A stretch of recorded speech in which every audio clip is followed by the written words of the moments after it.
Hello, so today I thought I would set up the elements for ritual and explain a little bit about using the elements with ritual. As you know, these are the 9 worlds here, I've said before, for my stones. If you read the mythology careful enough, it will tell you where all the 9 worlds are, and it will also tell you where the elements go in the 9 worlds, so you know which directions. For example, in the creation myth, it tells us there was the water, the mist home Niflheim, whereas the water element is home to. And that is in the north, so that is north. And then it tells us that the opposite, in the south, was the fire home. So that is where you place your fire, and you know this is where Muspelheim is.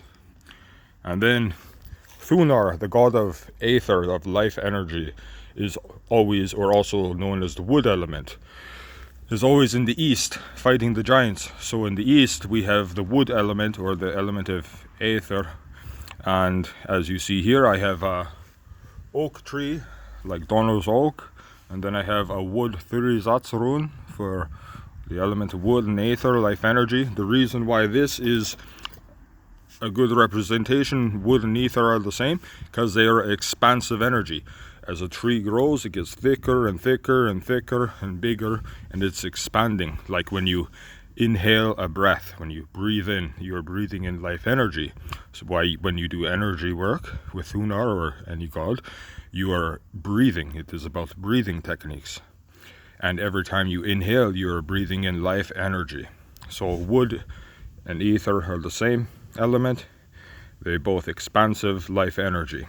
So I have a little oak tree growing here, and then I have a wood Thurizatsurun I made.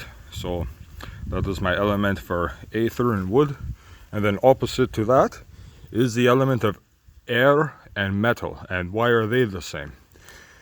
Here I made a little hammer out of some metal the other day when I was blacksmithing. Now the reason why metal and air are the same is because they are contraction. So when you inhale in the east, you're inhaling, your lungs get bigger, and then when you exhale, your lungs close. Just like metal. Metal is pulling the atoms together, contracting them tight together to make a hard solid. So that is the element of metal, or the element of air, whichever you choose to call it. They represent the same. And then in the middle, we know from the mythology, and that comes from, that's the Vanir home, because the Vanir are the air gods. They're always traveling in the air, right? The air is a vehicle to the Vanir, as we know from the sagas. Anyway, and then in the middle where you stand is Midgard, and I use a piece of fruit usually for element of earth.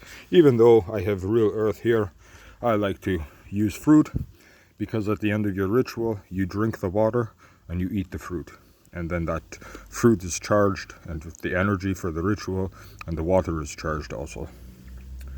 So I just thought I'd explain a little bit about where the elements go and why they go in these directions. Don't change the directions. These are fixed laws of nature. These are not things that you can just one day put in this direction, one day that direction. No, they stay in these directions if you want to do a real ritual correctly. So I just thought I'd make a quick video explaining that and how a person can do it. And so quick overview: water in the north, fire in the south, erde in the middle,